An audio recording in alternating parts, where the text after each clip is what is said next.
प्रणाम आचार्य जी। मैं आपको 1.5 साल से सुनते आ रहा हूँ लगातार, और पिछले कुछ महीनों से मैं आपको रेगुलरली मतलब प्रतिदिन 1.5 से 2 घंटे डेली सुनता हूँ। मैं सुबह और शाम को भी सुनता हूँ। मैं मुझे आपको सुन कर के एक चीज़ ये समझ में आई है कि मतलब आपको सुनने से पहले मेरे बहुत सारे फालतू के उद्देश्य थे कि मुझे ये करना है, वो करना है, ये सारी चीज़ें करनी है। पर आपको सुनने के बाद मुझे ये चीज़ समझ में आई कि जो जीवन का केंद्र होना चाहिए वो सच होना चाहिए। और सच तक आप ऐसे नहीं पहुंच सकते कि मैं आज सोचा और कल से मैं सच तक पहुंच गया, या फिर कुछ करने लगा जिसके जिससे मैं सच के पास पहुंच गया। आपको सुन के मुझे ये समझ में आया कि सच तक पहुंचने के लिए अपनी ज़मीन पर बंधी बेड़ियां काटना ज़रूरी है। तो मुझे अपने बंधन दिखे कि हाँ, मेरी मजबूरियां क्या हैं और किस समस्या से मैं जूझ रहा हूँ जिस पे मुझे ध्यान देने की ज़रूरत है। और कल भी आपने लगातार सतर्कता की बात कही थी कि लगातार सतर्कता ज़रूरी है।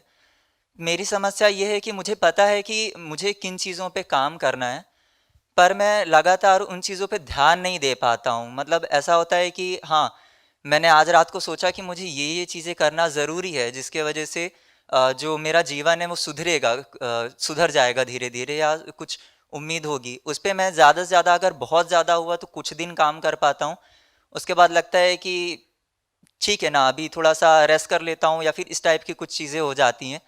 तो मैं फिर वापस से उसी जोन पे चला जाता हूँ जिस पे पहले चला आ रहा था। तो मेरा सवाल ये है कि लगातार सतर्कता और ध्यान कैसे बनाए रखें। मैं कई प्रकार की मेडिटेशन भी करके देखा मैंने, तो उससे भी कोई बहुत ज़्यादा फ़ायदा हुआ नहीं मुझे, कि जिसके वजह से मेरा ध्यान 24 घंटे बना रहे। तो कृपया करके मुझे बताइए कि मैं ध्यान कैसे दे सकता हूँ। धन्यवाद। देखो, जिसकी ज़िंदगी जैसी चल रही होती है वैसी इसलिए चल रही होती है क्योंकि वैसी चल पा रही होती है। जब वैसे चला पाना असंभव हो जाएगा तब झक मार के अपनी ज़िंदगी को बदलोगे। अभी चलाए ले जा रहे हो, इसीलिए चला रहे हो। तुम्हारे पास एक गाड़ी है, टायर उसके घिस गए हैं, अलाइनमेंट नहीं है, ब्रेक फ्लूइड 1/3 बचा है, लेकिन उसका इस्तेमाल तुम कुल करते हो अपने मोहल्ले से किराने की दुकान तक जाने के। इतना ही उसका इस्तेमाल है। कूलेंट नहीं है, इंजन सीज होने तक पहुंच चुका है, लेकिन मस्त चल रही है। 2 साल से उसकी यही दुर्दशा है, लेकिन चल रहा है काम। ऐसी क्यों चल रही है वो गाड़ी? क्योंकि ऐसी वो चल सकती है। क्यों चल सकती है ऐसे? क्यों चल सकती है ऐसे? क्योंकि उसका कुल इस्तेमाल ही तुम कर रहे हो। 1.5 किलोमीटर इधर जाना है और 1.5 किलोमीटर वापस आना है, तो चल पा रही है। एक दिन उसको लेकर के एक्सप्रेसवे पे निकलो, अगले दिन तुरंत तुम उसको गैराज भेजोगे, सब कुछ उसका बदलवाओगे। तुम्हें किसी बड़ी शक्ति की जरूरत तब पड़े ना जब तुम्हारे जीवन में कोई बड़ा काम हो। आत्मा माने बल। आत्मा के निकट वही पहुंच पाते हैं जिन्हें बल की जरूरत होती है। तुमने कुछ ऐसा पकड़ ही नहीं रखा जिसमें तुम्हें बल की जरूरत हो, तो तुम्हारे घिसे हुए टायर भी चल रहे हैं आराम से, बदल ही नहीं रहे। क्यों बदलना है? काहे को पैसे खर्च करें, काम चल तो रहा है। जाना है और वहां से हल्दी और नमक और सरसों का तेल लेकर के आना है, उसके लिए काहे को हम गाड़ी पे 15-20 हजार रुपए लगाएंगे? जिंदगी में कोई बड़ा उपक्रम, कोई चुनौती, कोई प्रयोजन, कोई प्रोजेक्ट है क्या? अच्छा, मान लो महाभारत है। अर्जुन ने पहले ही कह दिया होता लड़ना वड़ना क्या है, कुछ नहीं, ऐसे ही ठीक है, बढ़िया मजा आ रहा था, बाहर घूम रहे थे, वहां कभी नचनिया बनने को मिलता था, बीच में एक प्रेमिका भी बन गई थी, द्रौपदी को पता भी नहीं चला, सब कुछ बढ़िया, खूब घूम घाम कर रहे थे। समस्या क्या है? काहे को जाके दुर्योधन से पंगा लेना? बहुत जबरदस्त है। और इतने दिनों से 10-12 साल से वो तैयारी कर रहा था हमारी पिटाई करने की, देखिए क्या बॉडी बना ली है। बहुत मारेगा। गीता कभी मिलती उसे? गीता मिले तुम्हें इसकी शर्त क्या है? पहले मैदान में तो उतरो। कृष्ण ने भी प्रतीक्षा की, उन्होंने कहा ये मैदान में उतरेगा तब तो इसे कोई समस्या उठेगी ना। जब तुम मैदान में उतरते ही नहीं तो तुम्हें समस्या काहे को आएगी? जब कोई बड़ी लड़ाई लड़ते ही नहीं तो गीता क्यों समझ में आए? फिर कहते हो अरे गीता नहीं समझ में आती, उपनिषद नहीं समझ में आते, ये है वो है। सब एक झटके में समझ में आ जाएगा, सब समझ में आ जाता है। इसको कहते हैं ऑन द जॉब ट्रेनिंग। एकदम स्पष्ट हो जाएगा सब। अच्छा यही तो बोला था आचार्य, एकदम बोले 2 साल से सोच रहे थे समझ में आया नहीं, अभी सामने खड़ा कर दिया है, सब एक झटके में स्पष्ट हो जाएगा। तुरंत बोलोगे हम ब्रह्मास्मि।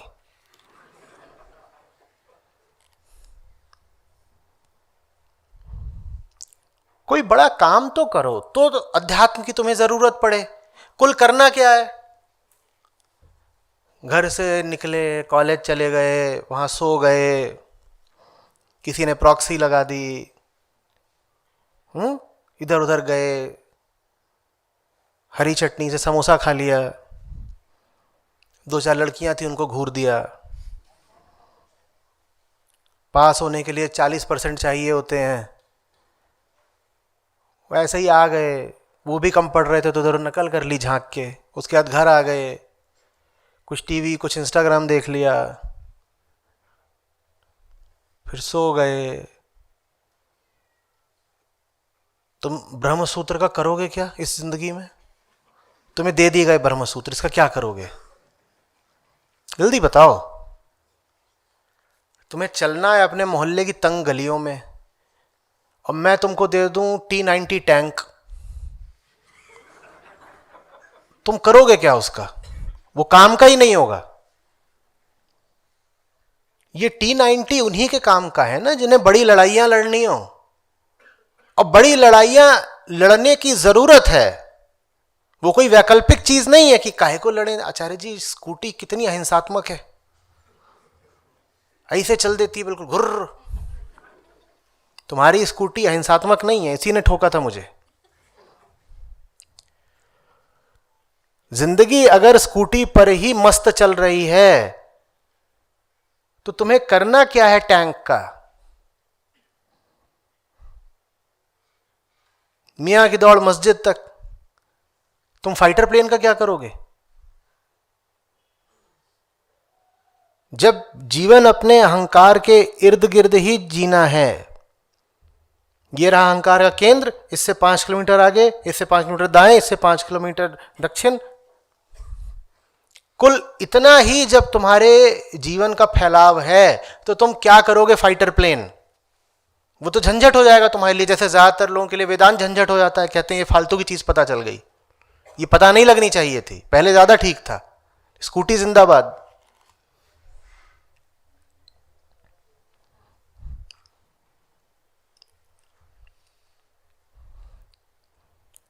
मुझसे बहुत लोगों को लाभ हुआ भी है, बहुत लोगों को, सैकड़ों में उनकी संख्या जिन्हें बहुत बहुत लाभ हुआ है। और ये सैकड़ों हुए जो मुझे पता है, जिनको मेरे पीछे से हो गया, जो मेरे सामने कभी नहीं पड़े, उनकी तादाद हजारों में हो सकता है, लाखों में हो। लेकिन एक बात मैंने देखी है, जितने लोग मेरे सामने आए हैं बताने के लिए कि हुआ, ये सब किसी गहरी मुश्किल में थे। जिनके पास मुश्किलें नहीं होती, जिनका जीवन यूं ही साधारण औसत धीरे धीरे बीत रहा होता है, उन्हें सच एक बोझ की तरह ही लगता है। कहते कहां फंस गए, क्या करना है, क्या बोल रहे हैं ये, यदा यदा ही धर्म से कौन धर्म। भैया एक पैकेट और देना कुट्टू का आटा।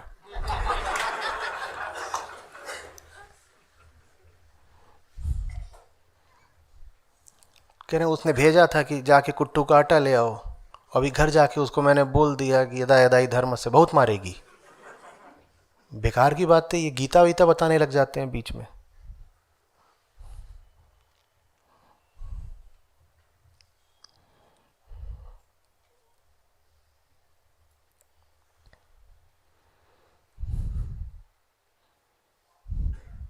आज के युग की विडंबना ही यही है कि जिंदगी बहुत आसान कर दी गई है।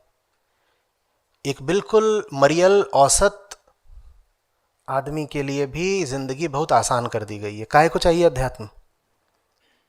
बोलो, 4,000 में एंड्रॉयड फोन आता है कि नहीं आता है? सब कुछ चलता है उस पर। जब 4,000 में जिंदगी इतनी रंगीन हो सकती है तो काहे के लिए कोशिश करनी? इतना ही नहीं है, बस 400 और खर्च करो तो उस पर पीछे से कवर ऐसा लगा देते हैं जैसे एप्पल हो गया। वो उसमें बना देंगे कि इसमें 5 कैमरे हैं, वो पीछे से कवर ऐसा लगा देते हैं और सेव बना देते हैं। जिंदगी जब ऐसे ही मजे में बीत सकती है तो आत्मविकास की आवश्यकता क्या?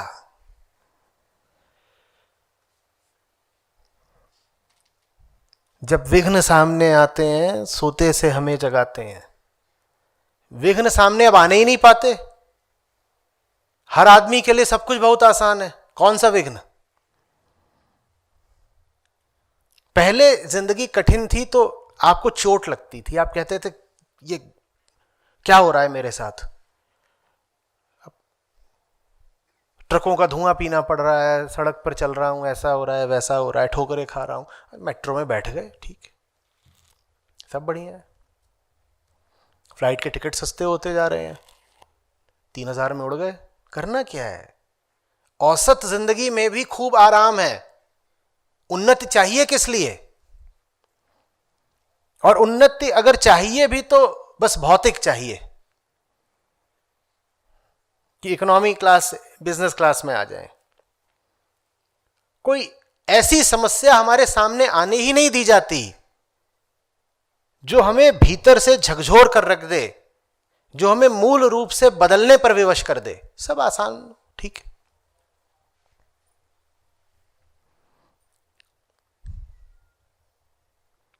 मैं नहीं कह रहा जिंदगी को जानबूझ करके कठिन बनाओ, पर मैं बता रहा हूं कि आज का समय इतने विनाश और ह्रास का समय क्यों है? आदमी की चेतना इतने गिरे हुए स्तर पर क्यों है आज?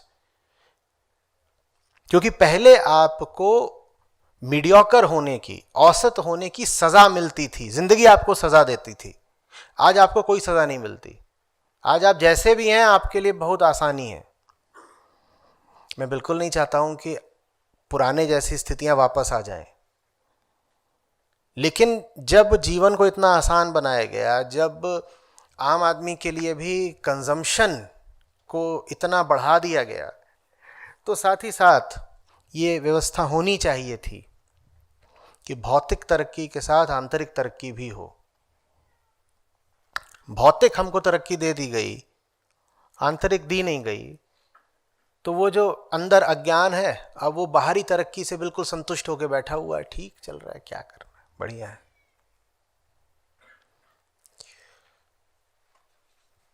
बीमार हो जाते हैं, मेडिकल साइंस से दवा मिल जाती है। मनोरंजन की कोई कमी नहीं।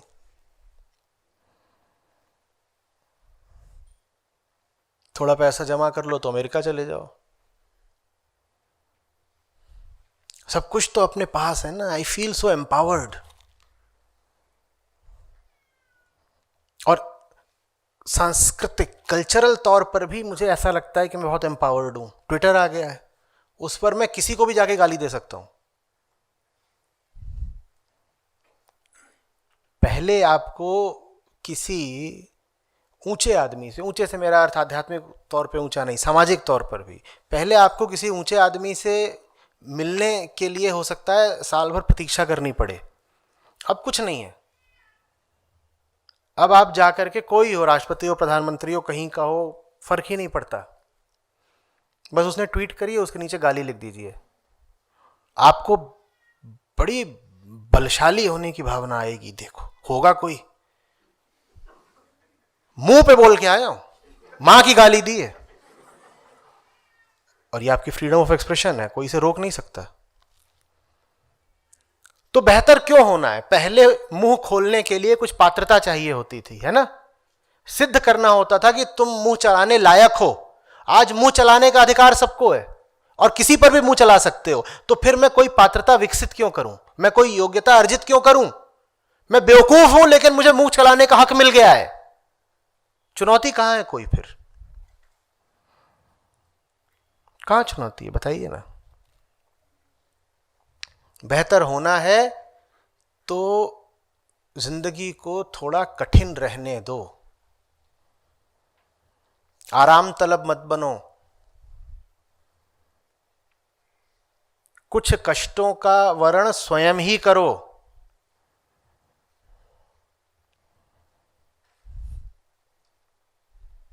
जूझते हुए आदमी में एक गरिमा होती है।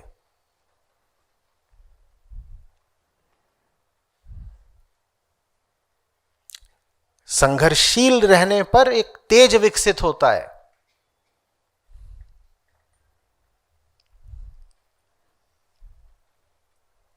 और आराम में, प्रमाद में चेतना सिकुड़ जाती है, जीवन संकुचित हो जाता है।